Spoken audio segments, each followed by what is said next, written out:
everyone. Welcome to S&B Pulse. This is our podcast series where we touch everything on ISO management system and try to demystify them and make them understandable to everyone so we can all benefit. Today, we have an interesting topic before us, international standards adoption in developing countries. And with me is a special guest who is going to be shedding more light and be sharing out of his well of experience through the years, dealing with international standards and adoptions in different facets of life and different industries. The purpose of this podcast today is to discuss the challenges and opportunities of adopting international standards in developing countries, to explore strategies, capacity building, technical assistance, and everything encompassing. So without further ado, let's welcome Utam as he tells us about himself and allow us to meet him. Utam, you have the floor. Thank you very much for inviting me today. I am Uttam Soni, and I have more than 16 plus of experience into information technology, precisely working within technology risk, information security, data privacy, compliance management, and IT audit programs. I have been helping global organization and the global customers to run their business safely. Definitely. Today, we will be talking about the adoption of international standards into the developing countries. So, if the audience knows about that, what are the compliances, what are the standards, international standards, and how they are helping them, there are governing bodies who have created such kind of standards. Actually, one of them is ISO, who are the one of the major global bodies who are creating such kind of required standards which can be globally adopted for, I would say, efficiencies, for generating the synergies, for making life more sustainable. Thank you for that very succinct introduction. What do you think the importance of adopting international standards are for developing countries? How important are they from your years and array of experience? Absolutely. So I believe it really plays a crucial role, especially into the developing countries, for promoting the economic growth and facilitating the trade. I believe such standards provide a foundation for consistency, quality, and interoperability across different sectors. Um, I will talk about 7 key reasons why adoption of international standards is really important across the developing countries. The very first one is enhancing product quality and safety. Uh, I would say international standards like ISO 9001, which is more focused on quality management system, ensure the product specific criteria leads to the improved quality and reliability. As a result, this helps in building customer trust both domestically and internationally. And adherence to such international safety standards minimizes the risk and ensures that products are safe for use. It also helps protecting consumers and enhancing the country's reputation overall. Another benefit is facilitating trade compliance, which is often a prerequisite for entering global markets. It also reduces technical barriers to trade, making it easier for product for developing countries to be accepted in international market. It also achieves harmonization, regulations, and procedures, which simplifies the trade process and reduces cost associated with meeting multiple standards. Another very important aspect is boosting economic growth. Companies in the developing country can improve their competitiveness, leading to increased market share and achieving the growth opportunities. Also, they can often encapsulate the latest technological advancements and best practices. Adopting these standards encourage, of course, the local industries to innovate and adopt new technologies. There are many more I can tell, but it will take 1 hour to keep me, talking about these benefits. Yes, I understand that.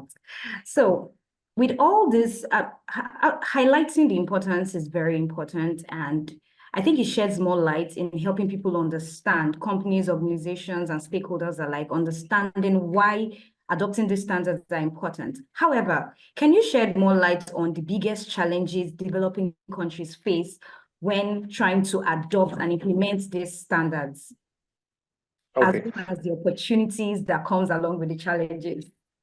It's a perfect question to ask. Definitely, there are challenges and there are opportunities, of course, based on the challenges. So, in my opinion, let me talk about 10 biggest challenges which will be something which would be considered while adopting the standard international standards. The very first one is the resource constraint, lack of necessary resources to initiate and adopt commitment and planning, right? The second very most top international standards often require significant investment into the infrastructure, into the technology and training as well. Many developing countries struggle with the financial resources needed for these investments. Another one is lack of technical expertise. There is often a shortage of local expertise and skilled personals to implement and maintain standards effectively throughout the ecosystem. Another one, which is also considered the most important, regulatory and institutional barriers. Developing countries may have underdeveloped regulatory systems that lack the capacity to enforce the standards consistently into different sectors.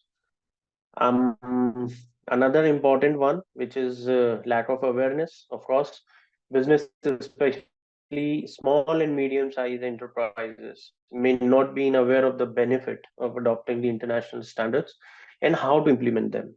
Again, market requirement is also one of the key areas, which is domestic market might not demand compliance with its international standards, reducing the incentive for business to adopt them. And the other important aspect is resistance to accept the change by the businesses to adopt the international standards. However, I talked a lot about the challenges. There are a few more, but let me focus myself on some of the key opportunities which these challenges bring. The first very strong opportunity with the challenging bring is enhanced market access. Compliance with these international standards can open up new markets and expand export opportunities, driving the economic growth, and it also helps improve product quality and operational efficiency, making business more competitive internationally. It also supports the trade facilitation, harmonizing with international standards, help reduce technical barriers to trade, making it easier for goods and services to cross border. Another one is integration with global supply chains, which facilitate integration into global supply chain, attracting foreign investment and partnerships. Again, the sustainability development is also one of the key opportunities we can see. Adopting environmental standards helps manage natural resources sustainably and reduce the environmental impacts. Also, such a standard related to health, safety, and social responsibility contributes to better living conditions and social equality. The important two other challenges, other opportunities, I would say precisely, is customer trust. Higher standards of quality and safety build customer trust and enhance the reputation of local product and services. And the last and the most important one of the important ones, I would say, regulatory harmonization. Aligning with these international standards help harmonize national regulations, simplifying the compliance and its enforcement. Fantastic. I was taking notes, as you can see, because this is well packed. Thank you so much. So from what I gather, you have said that in as much as there are problems, there are, challenges, the opportunities outweigh these challenges, because from my notes, I see that there's like an influx of investors, there's trust, there's customer satisfaction, there's globalization, facilitating trade across different borders. That is amazing. It is something we have to keep enforcing and making sure that developing countries adopt. However, we need strategies and resources. So in your experience, what are the strategies and resources that are very effective, that has proven to work over time to help, countries or nations adopt these international standards? Of course, this is a very good valid point and the question you have asked. I believe for developing countries to implement and comply with the international standards requires a a multifaceted approach actually involving various strategy and resources. In my opinion, I would emphasize on some of the most effective methods to use in terms of strategy and resources. So let us focus on some of the potential strategies first, right? The most initial is to start with providing specialized training programs to develop the technical expertise in standardization, certification, and compliance itself. Another one will be conducting the awareness campaigns to educate the business, especially the SMEs, about the benefits and requirement of adopting the international standards. The third is enhancing the capabilities of national standards bodies and regulatory agencies through either funding, training, and technical assistance. Fostering the collaboration between the government, industry, and academics to support the development and implementation of such standards. The very important nowadays into the digital world, creation of a knowledge platform for sharing best practices, case studies, and technical resources related to international standards. Also, developing some online portals to provide easy access to information standards, certification procedures, and the compliance requirements itself. At the financial side, I would say possibility of offering financial incentives such as subsidies, grants, or low interest loans to those businesses who are investing in compliance with international standards. Invest in necessary infra such as testing laboratories and certification bodies to facilitate standard compliance. However, at the same time, we also need to think about collaboration for technical assistance from the international organization like ISO or WTO, and the International Electrotechnical Commission can be definitely a value added thing to do. If I talk more about ISO and IEC, these are the organizations which provide a wealth of resources, including standard documents, guidelines, and training programs. Similarly, the other bodies which are more focused on different specific sectors are also have some kind of arrangements to provide such kind wealth of resources. So these are what precisely I talk about some kind of strategies, right? Thank you very much, because in one breath, you were able to tell me the strategies, the resources, and you also mentioned how these international bodies can help, developing nations adapt these practices. So thank you very much. And that would lead me to my next questions. So I want Sure. to ask, you know how business can be different? A business can take off in Nigeria and do so well and get to a country, let's say like Kenya, or let's say Malawi or Singapore, and then because of the diverseness of the people and culture, the business might fail. So I'm bringing this into the international standards.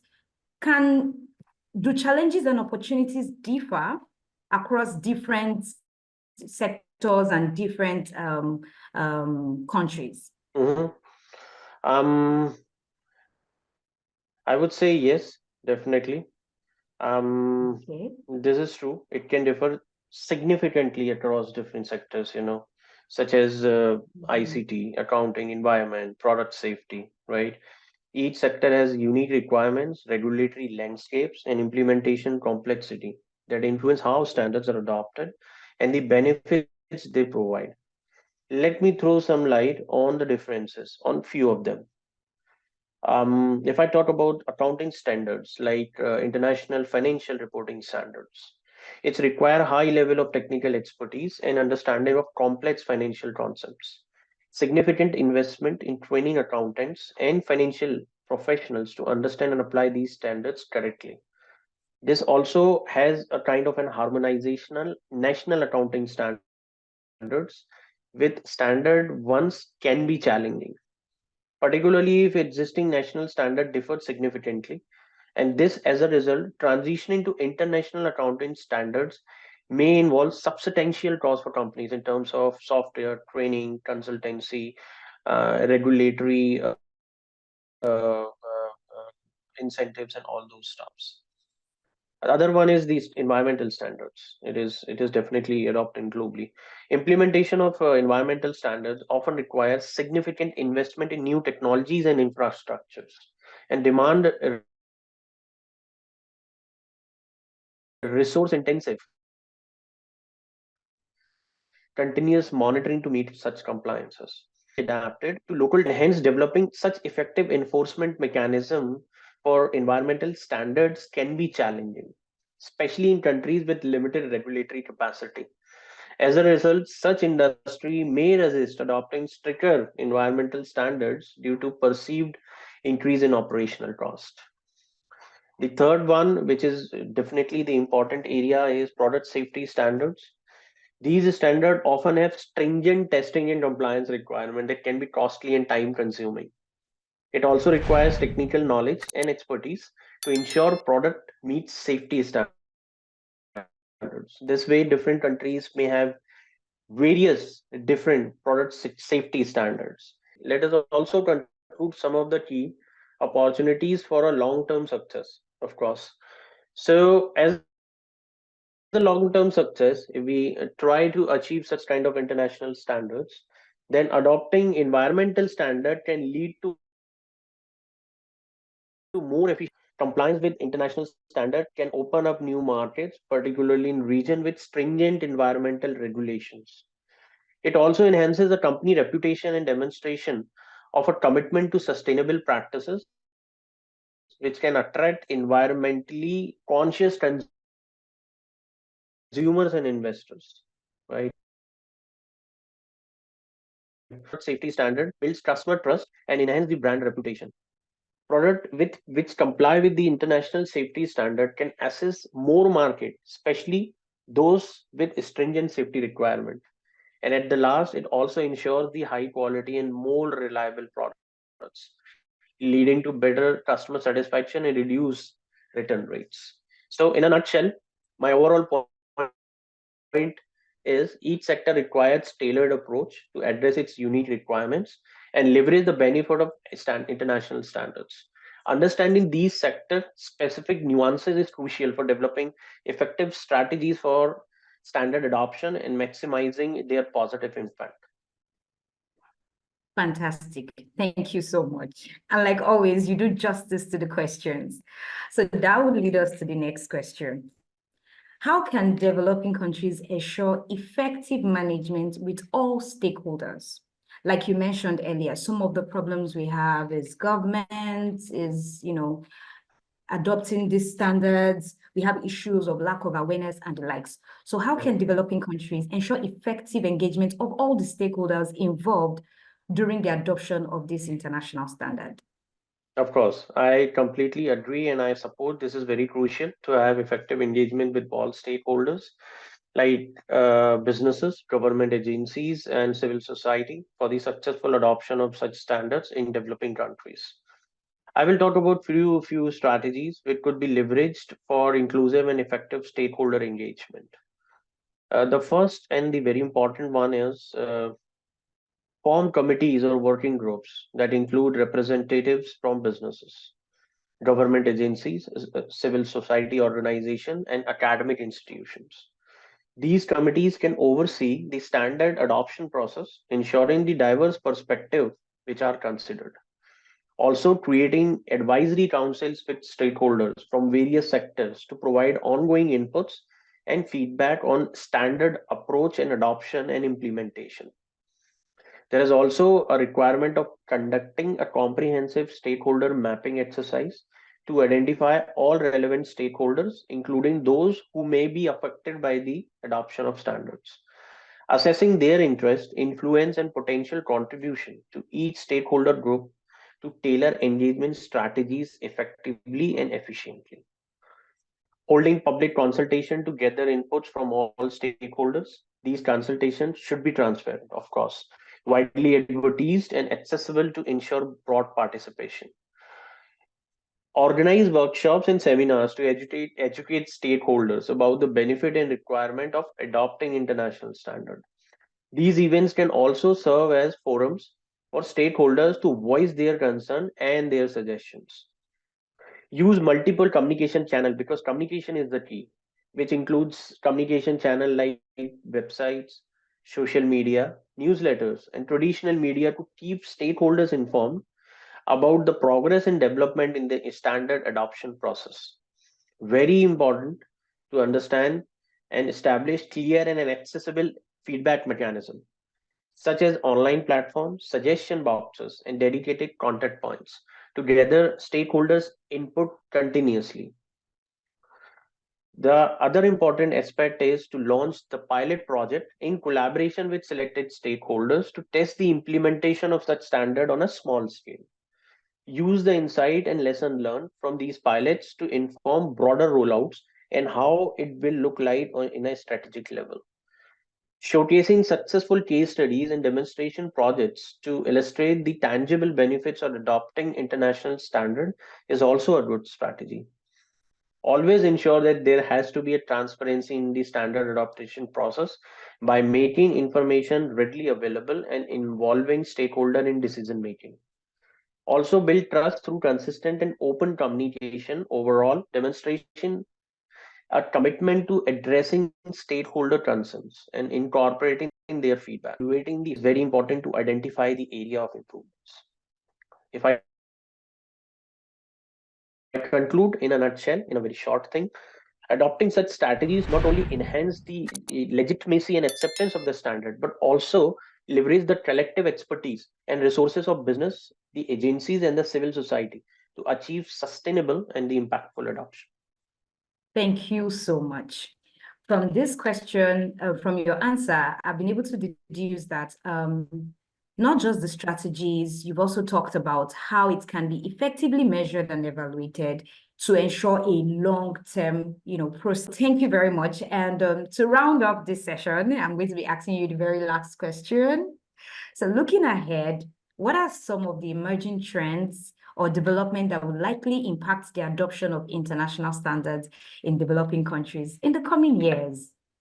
Okay. Very nice question and very, very good question to close the session, actually. I believe emerging trends are the one which is definitely on top radar, not only for the developing countries, for the developed countries as well, right? So, emerging trends, I would say it includes the advancement in technology, shifts in the global trade dynamics, increased emphasis on sustainability, and evolving geopolitical factors, which are very important elements. However, there are some trends, in my opinion, which is really important to observe. First is the adoption of industry technologies such as Internet of Things, artificial intelligence, machine learning, automation, which will necessitate new standards in manufacturing processes, quality control, and of course, the data management. The second one is the rise of digital platforms and e-commerce, which will drive the need for standard related to the cybersecurity, data privacy, and digital transactions. Developing countries will need to adapt and implement these standards to ensure secure and efficient digital operation across the ecosystem.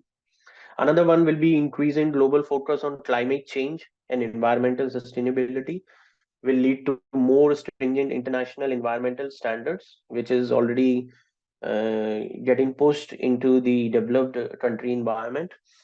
Developing countries will need to adapt these standards to participate in global supply chain efforts and meet the sustainability criteria of international markets.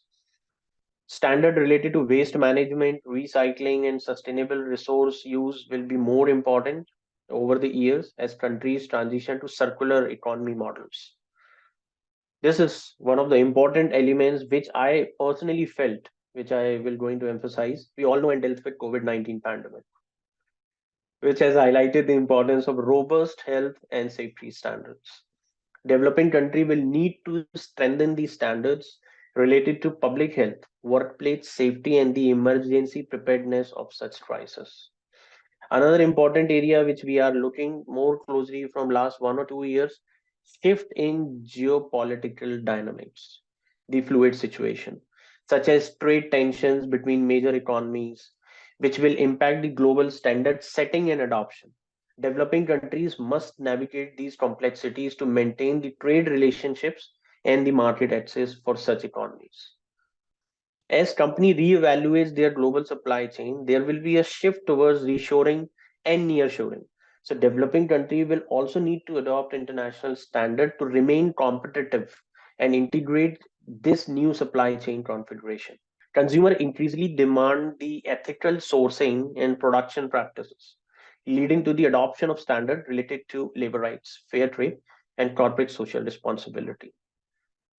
New and evolving trade agreements will also incorporate requirements for such standard compliance, and developing countries must keep pace with these changes to benefit from enhanced market access and trade opportunities.